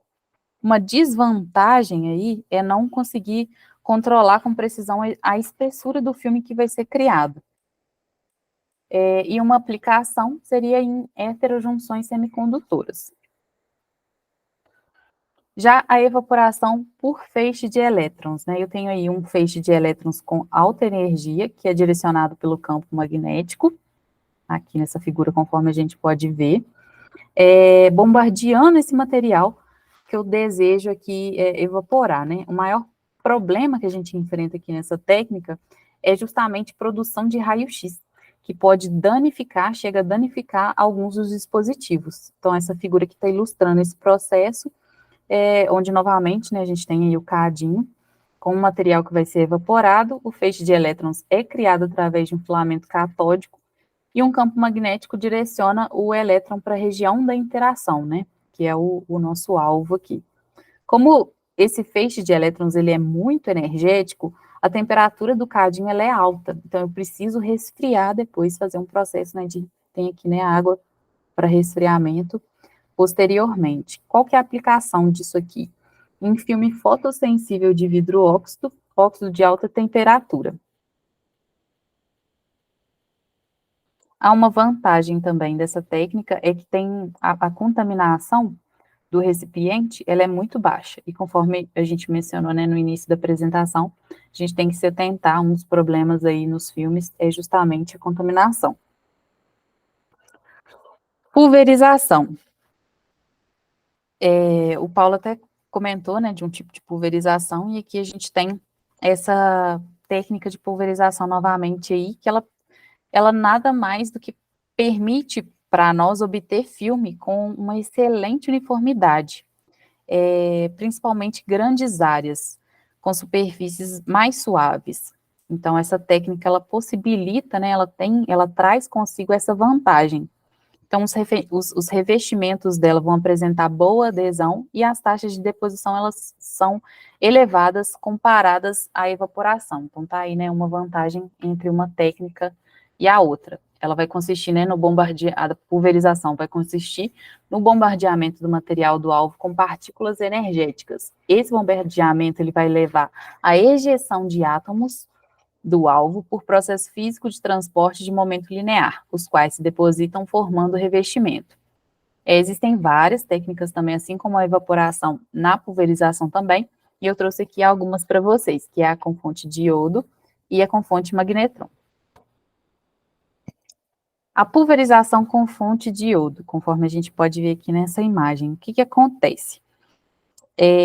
A pulverização catódica, ela é o processo tradicional da pulverização. Então, esse processo aqui, ele vai permitir a deposição de materiais condutores sobre os mais variados tipos de substrato. Então, isso é uma vantagem também nessa técnica, né?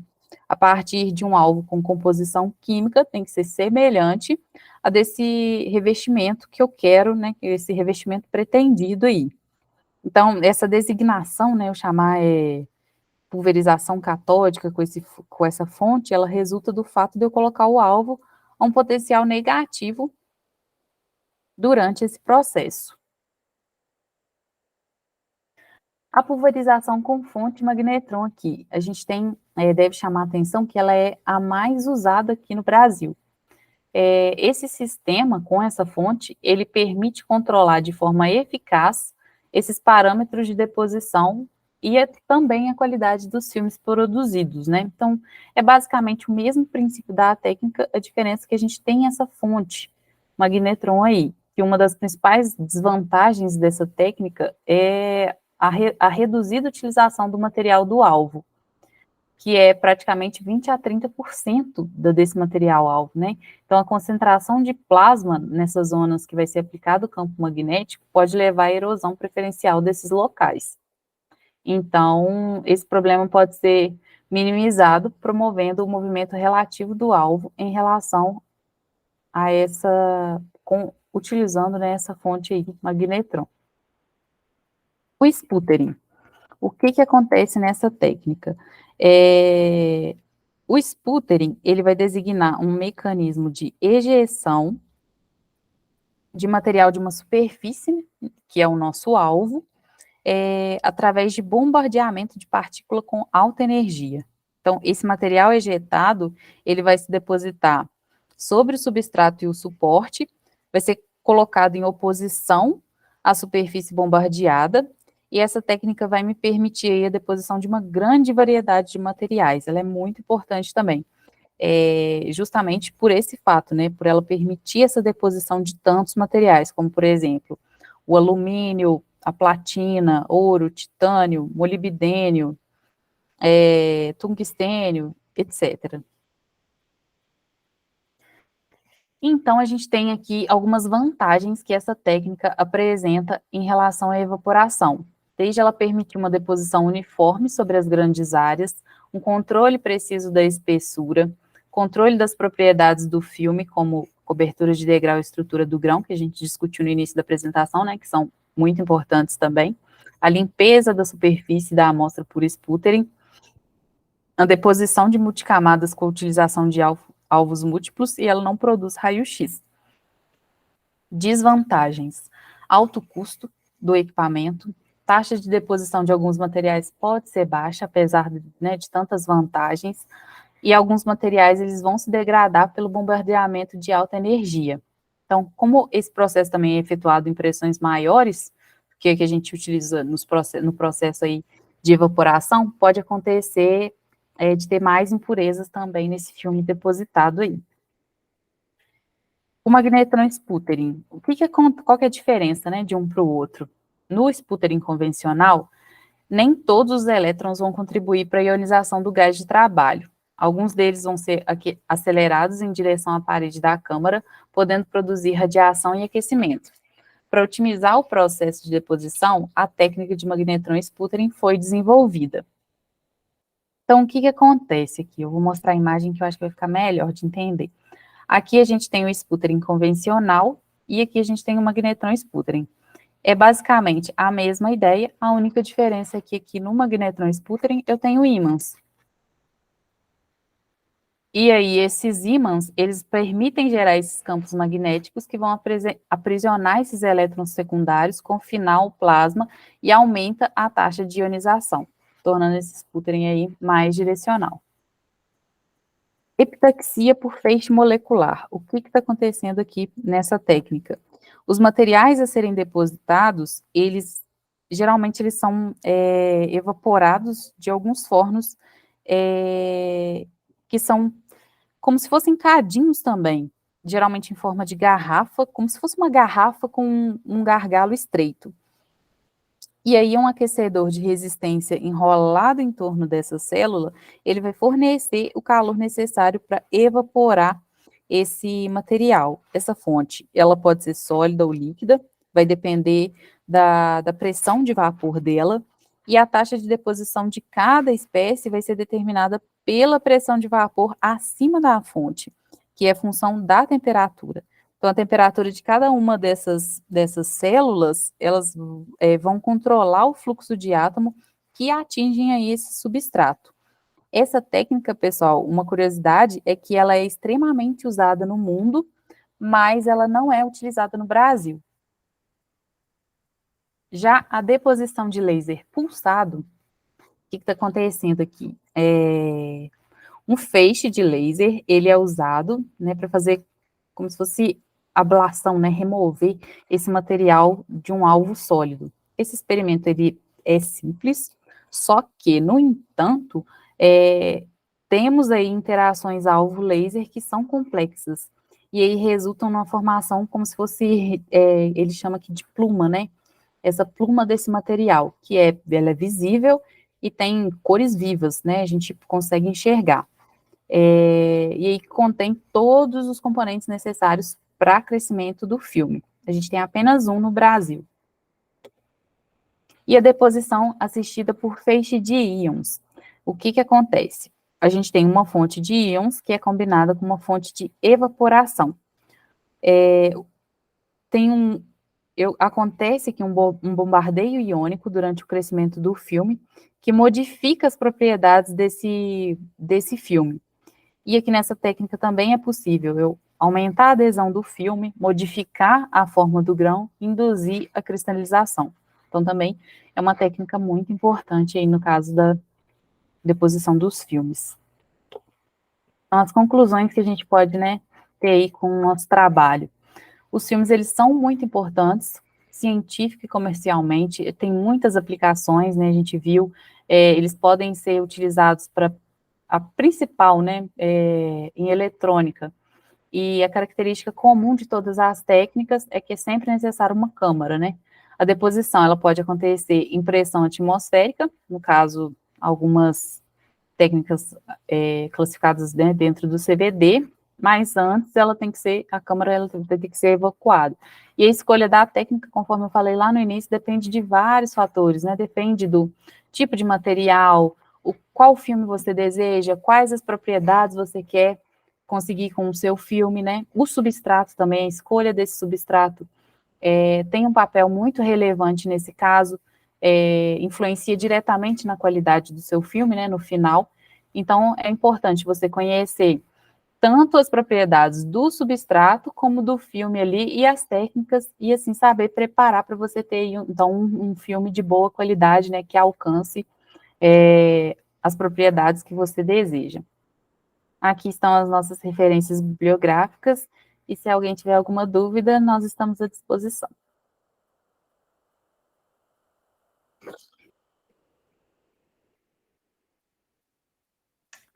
Beleza, gente? Nossa, por um minuto eu achei que meu microfone estava desligado o tempo todo. Não, Ninguém falou nada. Parece.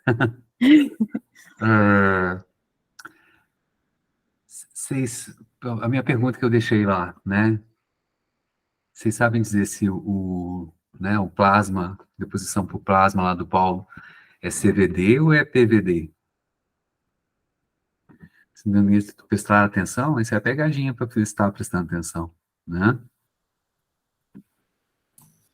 Vocês dois, né? Tá tudo bem, né? O quer falar? Os dois obrigatoriamente tem que ser vapor, porque o plasma não é vapor, não. É? Não, não é, mas por que não? Por que o Eu plasma não acredito, pode ser? eu acredito que não. Plasma? O que é um vapor? Hum? É um estado, né? E o plasma não é um estado da matéria? Eu entendo que sim, mas diferente do vapor, não? Mas não necessariamente. O vapor que você está na cabeça aí é o molecular, né? O gás, né, de Sim. partículas. Agora, você está pensando no átomo em si. Agora, o plasma, por definição, não corresponde a átomos, né? Mas partículas também. Do ponto de vista físico, né? Você continua tendo vapor. O plasma um vapor, né? Tá? Ele, vamos dizer assim, ele é o gás de arraste, né, do material que você quer depositar. né, sobre o substrato. Então, a pergunta em si, a minha pergunta em si, ela está, na verdade, ela está tentando me referir à questão mais fundamental da diferença entre o PVD, o físico, e o CVD, que é o químico, né? O material em si, né, como o Paulo mostrou lá, né, ele não reage sobre o substrato, formando o material de desejo, né, que a gente deseja sobre o substrato. Ele é arrastado pelo plasma e depositado sobre o substrato. Então, Então não tem nenhuma reação química. não tem nenhuma reação seria química. físico. É o PVD, né? Legal, legal. Olha só, então, eu queria fazer alguns comentários a respeito disso aí. Esse seminário, não falei para ninguém, mas esse seminário realmente ia ser mais longo, porque ele se trata, na verdade, de 2 capítulos lá do Carter, tá?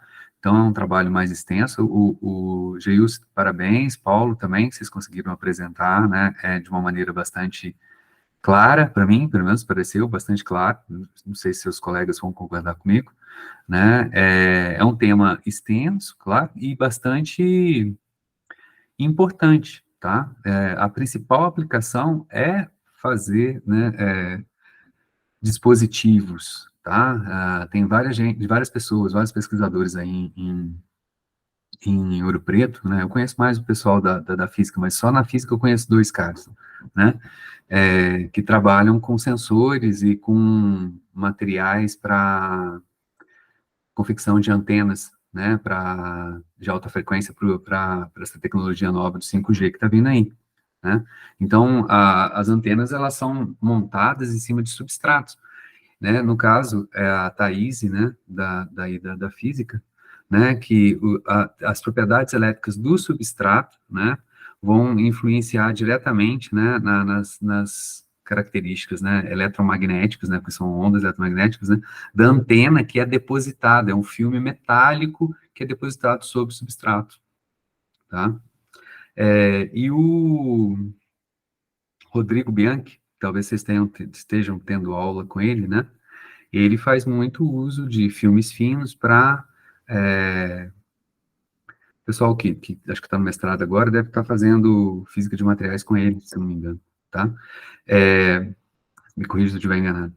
Ele faz de técnicas simples, como essas do que o Paulo mostrou, né? E depois ele faz um processo litográfico ali, né? Ou às vezes até mesmo ele deposita usando uma impressora, fazendo o desenho que você quer, né? Para poder fazer os sensores, tá? Claro que também tem muitas outras aplicações, né? Como o Paulo falou, recobrimento de superfícies que necessitam de propriedades especiais, né?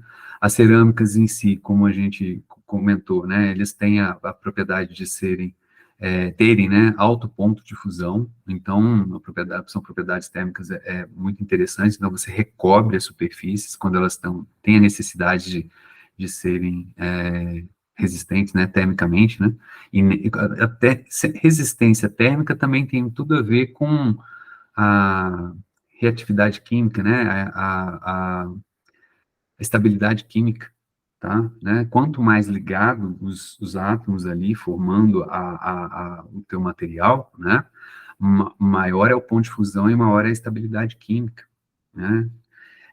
Exemplo, óculos, né, a gente tem aí, às vezes paga, às vezes não paga, mas por lente antirreflexo. O fato de ser antirreflexo, na verdade, é um filme fino que é colocado sobre a lente, né? Que o pessoal de Física 4, quando está estudando fenômenos de interferência óptica, né? Vê o que significa, né? Por que um filme fino sobre a lente impede que ela reflita muito? Ela reflete alguma coisa, né? Nos 100% não existe. Mas ela diminui bastante a reflectividade da lente, né? Então, são filmes que tem inúmeros, então são aplicações muito grandes. Outra pontuação que eu queria fazer, né? Então, vocês viram que são muitas técnicas, e técnicas que são mais grossas, né, mais rústicas, e técnicas que são relativamente, né, mais finas. A separação foi mais ou menos essa. O Paulo apresentou essas técnicas mais rústicas, enquanto que a Geilce, agora no final, apresentou as técnicas mais finas e, consequentemente, também mais caras, tá?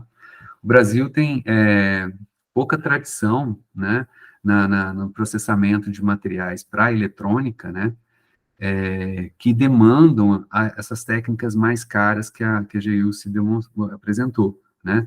PLD, Pulsed Laser Deposition, ela falou brevemente, né? Você, né, joga um pulso de laser de alta energia sobre o seu material precursor, né? Para levar ele, né, do teu alvo até o substrato, né? A gente no Brasil tem 2 equipamentos, sendo que um só está em operação, tá? Em Campinas, no centro, e é uma coisa muito recente, tá? Chemical CBE, né? É uma técnica variante do feixe molecular que ela apresentou lá, né? Chemical Beam Epitaxy, né? Epitaxia é crescimento. Então, não é a deposição, você vai fazendo crescimento, camada, né, que nem, Gilson, que você falou, né? Layer by layer, camada por Sim. camada, né? Certo? E forma um cristal, um monocristal sobre um substrato. Isso é super importante para a indústria eletrônica. No Brasil, a gente não tem essa tradição. Por quê? Porque não tem gente competente? Não, porque essas máquinas são extremamente caras. Então, são da ordem, uma máquina é da ordem de, hoje, deve estar ali em torno de uns, né, quanto que está o dólar? 5 para 1? Deve ter, então, aí na faixa de 25 a 30 milhões de reais, tá? Então, muito caro. CBE, né, que é o Chemical Beam Epitaxy, né, tem no Rio de Janeiro, na FRJ, funciona mais ou menos. Tem um em Campinas, né, funciona também mais ou menos. Tem um na USP, em São Paulo, também, assim, são máquinas que são, na verdade, se compra o hardware básico e aí os upgrades, né, vão sendo feitos, né, em casa, né, homemade. E aí acaba ficando umas máquinas dessas aí, como eu falei para vocês, como a Geus falou para vocês, elas demandam, né, alta pureza, né, então não pode ter contaminantes e tal, tudo mais. Então, se você pega uma máquina dessa e vai fazer um determinado material, por exemplo, nitreto de galho, e aí depois você quer parar de usar nitreto de galho e agora você quer fazer acineto de índio, ou fosfeto de índio, que são, né, ligas binárias que são muito usadas na eletrônica, né? Cara, se você já usou nitreto de galho, cara, se você começar a fazer um outro cara, fosfeto de índio, lascou, vai estar cheio de galho e nitrogênio lá dentro. Como é que você limpa isso? Aí uma máquina que você pagou 25 milhões de reais só vai servir para aquele tipo de material. Do contrário, você vai ter que limpar tudo, fazer etching, né? Fazer uma limpeza química, né? Que a gente chama etch químico com ácidos. Eu já cheguei a fazer isso no começo da minha graduação na iniciação científica, com ácido fluorídrico. Vocês têm noção do que é usar ácido fluorídrico? É um dos piores ácidos que tem, mais perigosos, né? Né? Então, acaba limitando muito. É uma pena. Eu, no meu pós-doc, só para ter uma ideia, eu fui trabalhar no instituto que foi fundado pelo pai das técnicas, né? Vamos dizer assim, o cara que levou essa técnica lá para a Alemanha, né? E no prédio, só no andar lá, tinha 5 MBE, só no andar, de um prédio, só no andar, né? Então, tinha um prédio inteiro de máquina. E isso era num lugar na Alemanha, né? O nome do cara é Karl Sprung. Mas, enfim, esse o cara era famoso desde a década de... Quando eu cheguei lá, ele já tinha ido embora, né? Mas ele é da década de 70. Beleza? Então, essas são as circunstâncias. Então, o Sputtering é uma máquina mais barata e é muito usada aqui no Brasil, né? Por conta de ser relativamente mais barato, né? Custo-benefício, né? O Sputtering, na verdade, é o Magneton Sputtering, né? Que é a máquina já mais eficiente. Beleza, gente? Eu vou parar por aqui, agradeço então de novo a atenção de vocês. Paulo e James, obrigado outra vez, tá? Obrigado. Um ano para vocês. E com quem que eu tinha falado? A Gabriele. A gente tenta agendar um horário para a gente conversar no início da semana que vem, tá bom, Gabriele? Tá, E o Rafael, né, Rafael? Espero um retorno seu para a gente agendar um horário para amanhã. Agora fica difícil? Agora não tem condição, não. Eu tenho um compromisso. Tranquilo. Tá bom? Beleza. Ô, Bonete, Oi. é o Arthur Zanetti aqui, beleza? Tá? Sim? Aqui, cheguei atrasadinho, mas eu cheguei, tá? Eu vi. Você só entrou porque eu deixei. Ah, não, só para constar. Tá certo. Beleza, gente. Ó, até amanhã. Isso, Ana. A Ana ficou que nem vagalume, né, Ana? O que aconteceu? Entrou, saiu, entrou, saiu, entrou, saiu. É, né? Entrou no túnel, né? Que tem... Entrava no túnel e saía do túnel. É, imagina, Ouro Preto continua sendo. Então, gente, bom fim de semana para vocês, tá? Até segunda-feira, ou então até amanhã. Boa Boa noite. noite. Boa noite. Valeu, turma.